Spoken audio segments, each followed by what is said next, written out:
Wow. Housing affordability in Canada just went to a 31-year low. And this is according to the RBC Affordability Index, which, unlike the price to income ratio, is actually a true measure of affordability. But what's interesting here is that some markets have become truly unaffordable, while others remain highly affordable. And I'm going to break out which ones are the worst in the country, which ones are the best in the country, and what this all means to you. But before we get into it, do me that favor, hit that subscribe button, hit that notification bell, and please hit that like button so more people like you can see this video. And don't forget about our race to 25,000 subscribers. Thank you so much to the 14,400 of you who are already subscribed. I appreciate each and one of you. You are already entered into the draw. If you aren't already subscribed, go ahead, click that subscribe button, because if you do, you'll be entered in to win $5,000 to put towards your RSP, your RESP, your TFSA, to pay down your mortgage, pay down other debt, or simply do as you choose. But you have to be subscribed to win. As soon as we hit that 25,000 mark, we're going to give that $5,000 away. So go ahead, click that subscribe button. It's free, it's easy, and it's definitely worth it. The definitive guide on how to manage your credit: product, penalty, price, in that order. It's never been more important to get your mortgage right. Okay, so let's get into it. Let's discuss the RBC Affordability Index. This is the one report when it comes to housing that I look for every quarter. In fact, I've been clicking the refresh button on the old RBC Economics website waiting for this for the last week, because this is a quarterly report that actually measures the affordability with respect to the aggregate costs of owning a home on a monthly basis, rather than looking at something silly like the price to income ratio, which really doesn't tell us a lot. But that being said, what we're now seeing in markets, as many of you are feeling, and I know that you're feeling this because I see it in the comments section when you talk about how affordable your area is. Yes, I read every single one of those comments. Well, what this means is that there are markets that are highly unaffordable. And you know what? I'm going to start having some trouble figuring out how people are actually affording to buy in the markets that they're buying in. And this is realistically becoming a problem that is going to span specific areas of the country. And it's probably going to take some very strategic supply side incentives in order to get more housing available so that these trends don't continue. I no longer think that this is a case of needing to make mortgage rule changes and limiting the amount of money that people can borrow, because that is clearly no longer the problem. The problem is now clearly that the type of houses that people want aren't necessarily available for them to buy, and that is what is driving up the prices. So let's jump in here. I want to show you first of all the headlines, as we always do. Here's the headline: Housing mania sends affordability to 31-year low, according to RBC. Now, again, I don't necessarily love RBC for their mortgages. That's my personal opinion. I wouldn't get one there. I think there's other banks that do mortgages better. I think from a commercial banking perspective, RBC is one of the best banks in the country. I also think from an economic standpoint, they have one of the best economics teams in the country. And specifically this report, which I'm going to go into and I'm going to show you in great detail, is very well thought out and very well presented. And it is truly a measure that we have looked at for many years. We've especially looked at this measure when it comes time to purchase investment real estate, because one of the tenets that we always strive to hit when we're looking at investing in real estate is buying in markets where housing is affordable. Because what that means is that the housing is typically priced right. As soon as the housing starts to get unaffordable, that's usually an indication that the housing is priced too high, and therefore we're putting ourselves at exposure for a correction in the market. Now, we've talked in the past on this channel about long-term thinking versus short-term thinking. Long-term thinking, obviously, if you're looking to buy a home, you should do it at your earliest opportunity, because over a 25-year span, as we showed you in our last video, it doesn't really make a big difference whether you buy at higher interest rates and a lower price, or a lower price and higher interest rates. You're pretty much paying for the same amount for a property over the life of it anyways. But for investors, you definitely want to make sure that you're hedging your risk, because obviously if things like rents go down and things that are outside of your control go down, it can be catastrophic when it comes to building a portfolio. And this RBC Affordability Index is something that we've used quite consistently over the years to determine if we're buying in a good market, and we're buying in a market that over the long run is going to be fruitful without the risk of having any sort of major decline. And when you take a look at this report, and what I'm going to do is I'm going to show you first of all the website that they put together because it is really informative, and then I'll dive deeper into the actual report. When you take a look at what they've put together, Housing Mania drives RBC affordability measure to worst level in 31 years. So national aggregate measure rose for the third straight time in the first quarter of 2021, up 0.9 percentage points to 52%, last reached in 1990. So what this means is that 52% of household incomes are going towards people's housing costs. That's a lot, especially when you consider that a lot of Canadians are getting taxed at 35 to 45% tax rates. That means that after taxes and after paying for their house, there's very, very little left. And you wonder why Canada has a debt problem, right? You wonder why people are buying things on credit cards, because when you look at these types of housing markets, if they're buying at their maximum amount that they can purchase, guess what?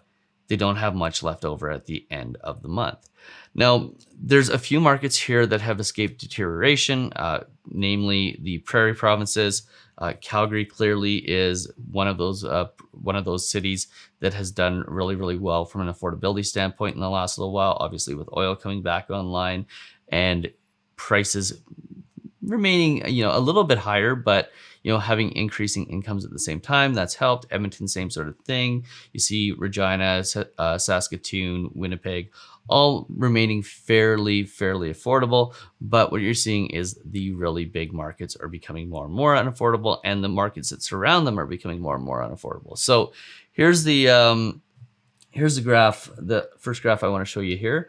And this is the RBC Affordability Measures Canada. This is the graph that shows basically what affordability numbers look like going back to 1986. So as you can see, back in 1986, remember this was when interest rates were 10-15%. Affordability wasn't too bad. The percentage of incomes that were going towards housing were actually quite low. The reason for this was because of inflation and the fact that incomes were increasing, and therefore the increased interest rates really didn't have as big of an effect as a lot of people remember them having. By the way, if and when interest rates do start to go up, which I don't think they will, we've talked about interest rate sensitivity and the fact that interest rate sensitivity is quite high right now, so any changes they make is going to have a massive impact on the economy. But let's say for a second that interest rates do go up substantially. They aren't going up until incomes have also gone up pretty substantially, which should kind of smooth this whole interest rate scenario conversation, rising interest rates conversation out. But that's a conversation for another day. I want to show you back in April of 1990 when housing on the aggregate was at 55.9% of people's incomes. So 55.9% of people's incomes are going towards housing. Now, take a look here because we're not quite there yet. I suspect that next quarter when these numbers come out, we are absolutely going to be there. And as of right now, we are at 52%, which is really, really quite high. Now, a couple things you need to know about this affordability index is, first and foremost, it's based off 25% down payment. Why? Because that was the minimum down payment that was required when they started doing these numbers to avoid CMHC insurance. It assumes that it is a 25-year amortization, not a 30-year amortization, which is available to a lot of people who are putting more than 20% down.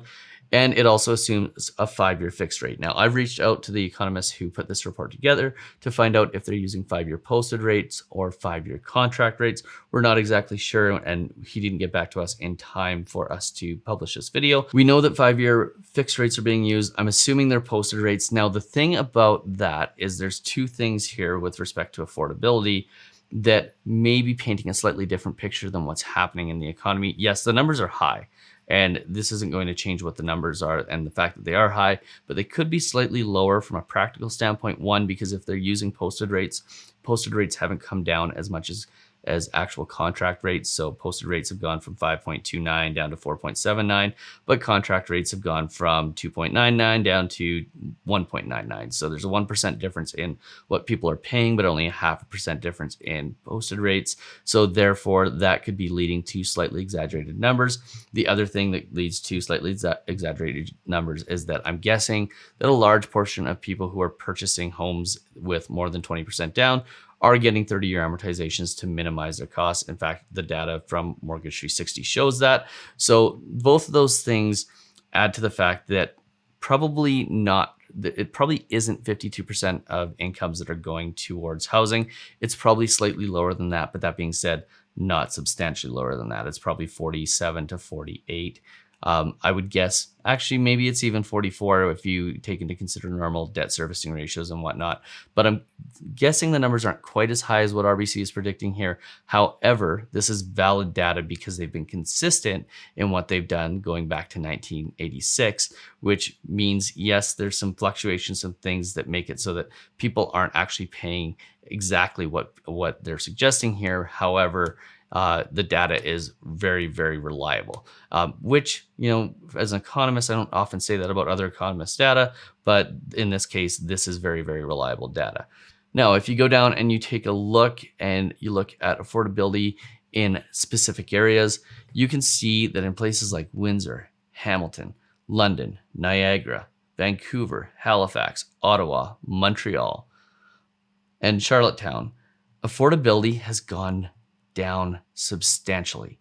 Now, Toronto, incidentally, has not gone down substantially. It's gone down a little bit, but not as much as these other markets. What's really interesting is that Windsor, Hamilton, London, Niagara areas, which are just outside of Toronto, that are seeing massive amounts of pressure. And again, that is probably something to do with the fact that people's preferences are changing. They're moving from downtown mentalities to wanting to have more amenities and bigger houses and more room.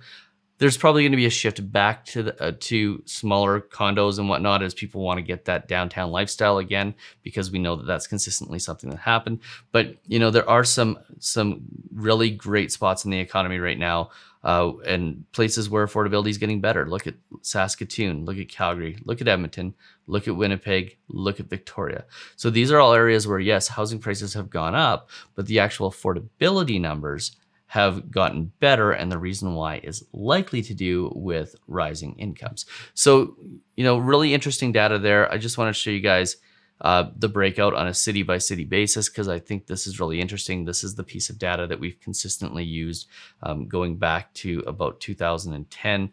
And if you take a look at Canada as a whole, 52% of incomes are going towards housing. In Vancouver, it is 75%, which is absolutely absurd.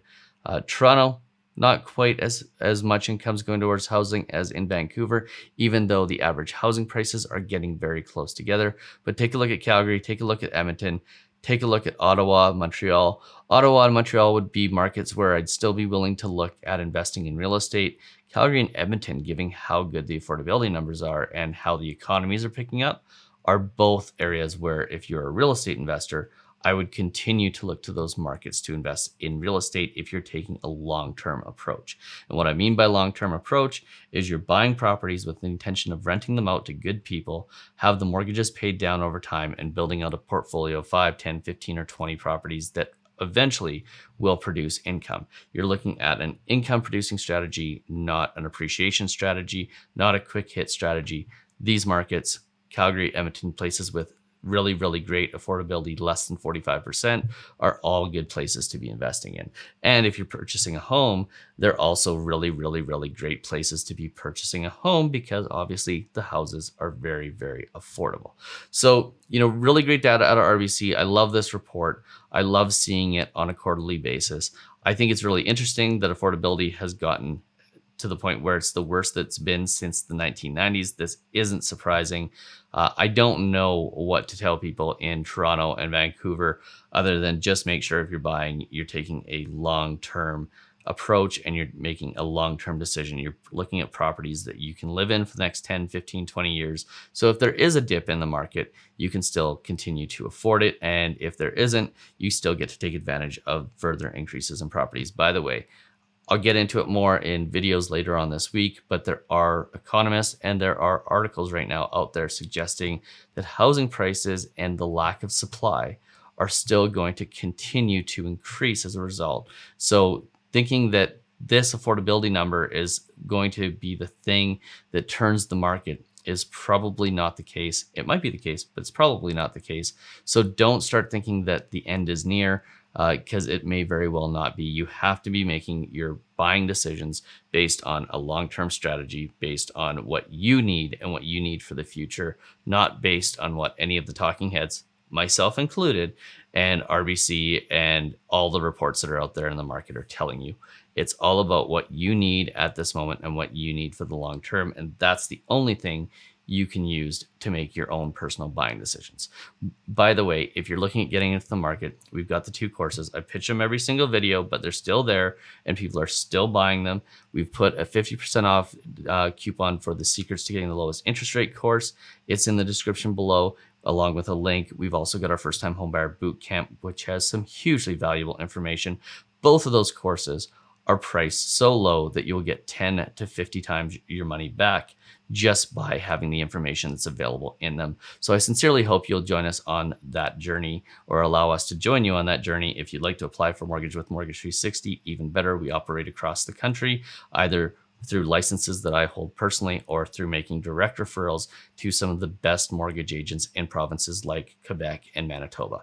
So if you found this video useful, do me that favor, hit that subscribe button, hit that notification bell, please hit that like button so more people like you can see this video. And don't forget about our race to 25,000 subscribers. I sincerely hope that you are going to be the winner. Yes, you, the person that watched till the very end of the video. Thank you for that. I love you for that. I hope you win. Cheers.